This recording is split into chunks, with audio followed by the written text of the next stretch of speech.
the spirit of Thanksgiving takes on new meaning for a hungry family. I realized that I had been with an angel.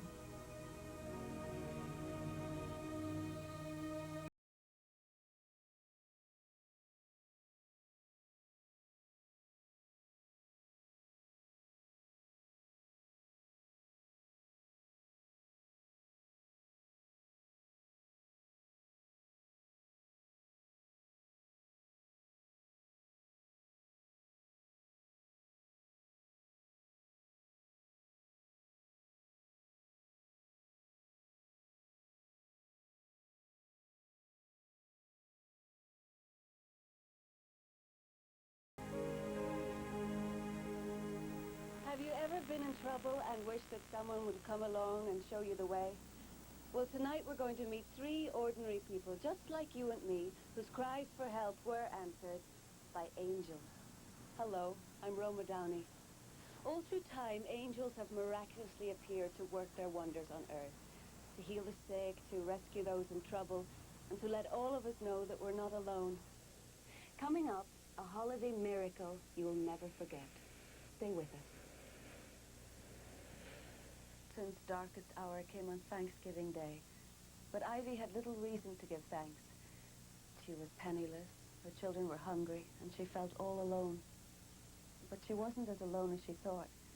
Ivy had an angel on her shoulder, an angel that changed her life forever. It was 20 years before I ever told anyone my angel story. During that time, there was often times where I wanted to tell, but I was so afraid that someone would say, well, oh, Ivy, that was just a dream. California, 1969. America was going through many changes. Ivy would soon discover she would need to make some changes of her own. Oh, sorry. It's easy, I'll show you. It's all in the wrist. Here. Hey, see? It's easy. You want to play? Oh, no, really, I can't. My husband... Well, invite him too. Ivy, could you come here, please? I gotta go now. Thanks.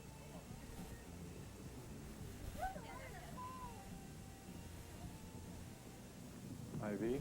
It's just some people on the beach, Michael. Ivy, the rule is we don't talk to people we don't know. I just thought it might be nice to have some new friends. They seem nice. What they seem to be and what they really are can be 2 different things. I told you we shouldn't have come here. Come on, boys.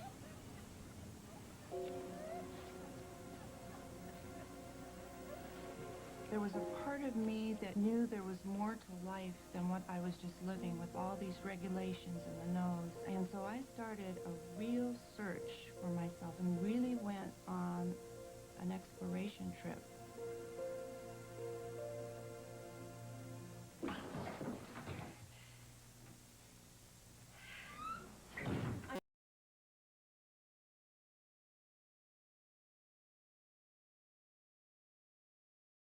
No, I know.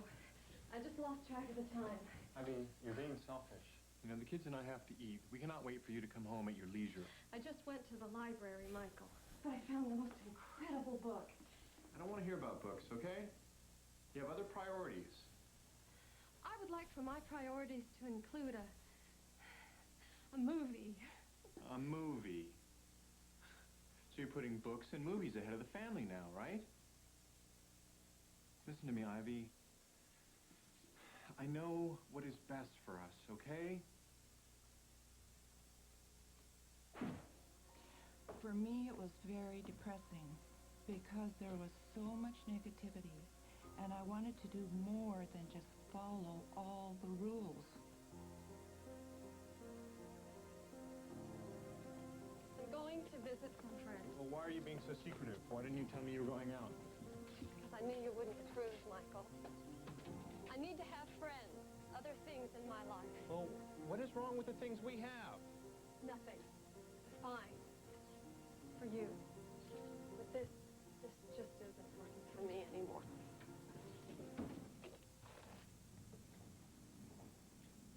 drive away now, Ivy, and you don't come back.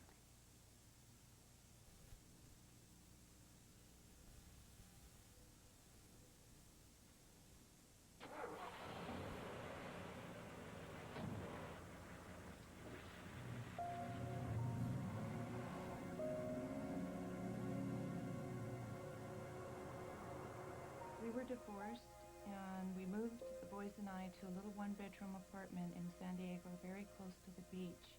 And I can remember that it was a very, very lonely time emotionally, and that I felt very, very isolated. Your phone goes there, and you're responsible for the extra light bulbs.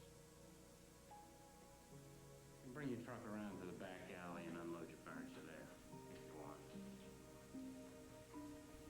Thank you.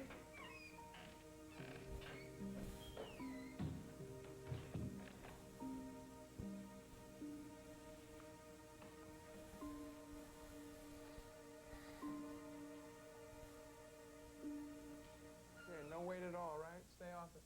1 week, Ivy. I was also working very, very hard as I was a sole parent, taking care of the roof over our heads, the food in our mouths, the clothes, the babysitter. All of that was my responsibility.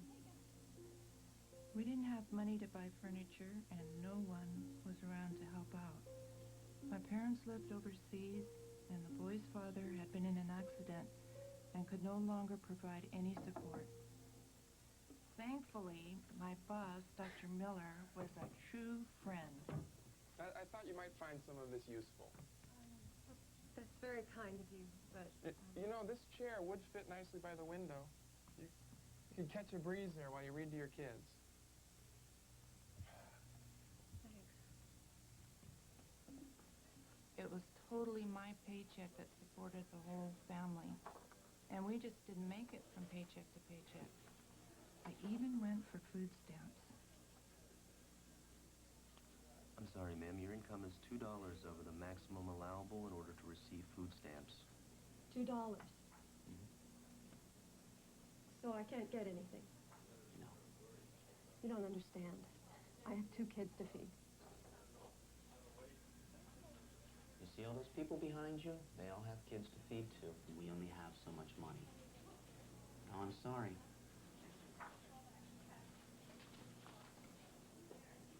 I remember it was Thanksgiving Day, and all we had in the house were 3 hot dogs.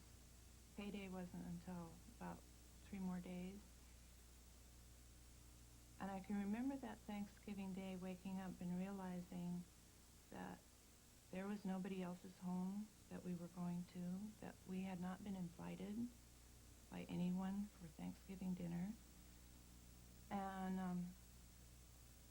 that it was really, really a lonely feeling.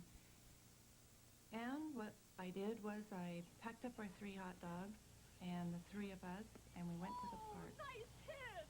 Right! Good job! We just had a wonderful time, and we grilled our little hot dogs, and we ate them, and it was fun.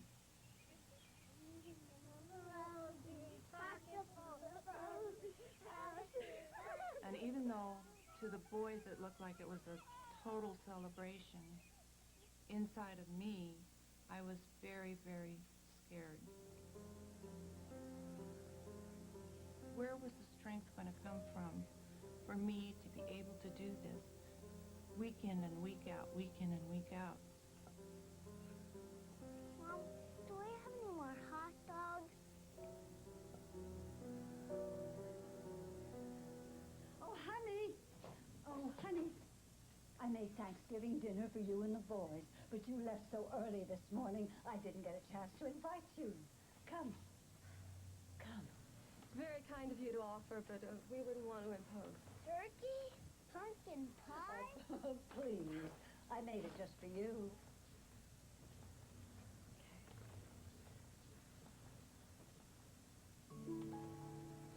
Who was this lady? How did she know me? I'd never seen her before. I remember walking into her little apartment, And the lights were on in the kitchen, and the table was all set, and there was dinner, just like home, sweet home. She asked about our day and how things were going, and it just felt like having Grandma there and just someone who really cared. I got my turkey leg. You better eat it up before it runs away. How you doing, honey? Would you like some more corn? If you wouldn't mind. You know, it's funny, living here all this time and never running into you. Oh, I pop in and out a lot. Tell me, honey, are you lonely? Honestly now, no secrets here. Well, a little. I have the children. I think mostly I just miss having conversations. I don't really feel like there's anyone there to listen to me. I'm sure that's not true. Will you live alone? You must know what it's like. I just wish I had the time to get out and meet some different people. Go to the movies, curl up with a good book. Yeah.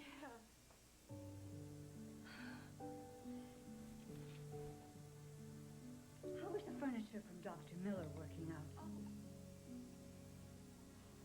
It's fine.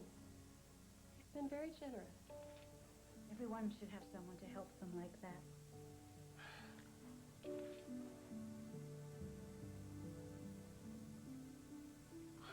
Potato salad. My favorite.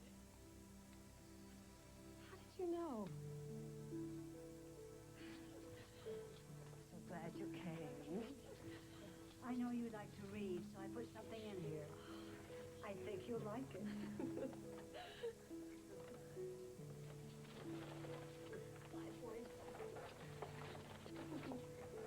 We walked up the steps, and I was just a totally different human being inside. I felt joy, I felt hope, I felt love. I can do it.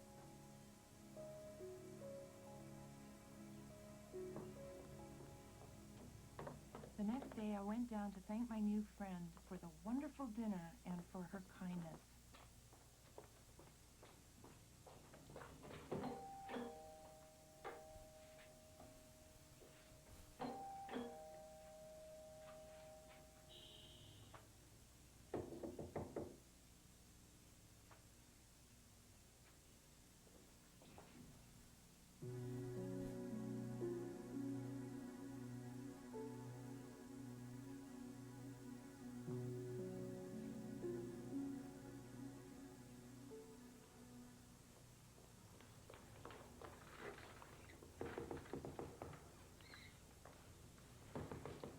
John, can you tell me what happened to that little old lady in 3? 3? There's nobody in 3. That's been vacant 10, 12 weeks now. No, you don't understand. We had dinner there last night. Thanksgiving dinner. This little old lady. Turkey. You feel all right? I was literally shaking because I knew something very, very awesome had happened in my life.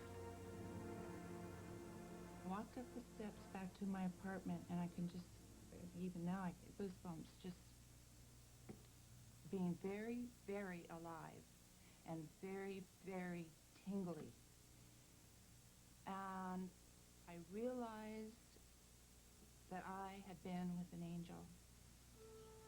Oh, honey. I made a vow to myself that day that I would pay attention and take care of people in need, because if one dinner, one oh honey, and an hour of being loved unconditionally can change my life and give me so much hope, that's what I needed to do with other people that I met in my life. Ivy's life did change. In addition to her own 2 sons, she raised 10 foster children and went on to found Angel Network, which offers a helping hand to those who are struggling, as she once did. She was chosen as one of President Bush's 1,000 points of light, and President Clinton honored her with his Volunteer Action Award. And just that old honey, I'll never forget that. And that old honey has helped me so many times in my life.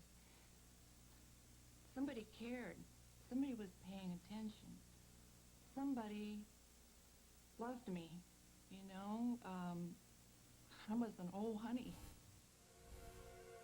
Ivy never saw the old lady again. She vanished as mysteriously as she had appeared.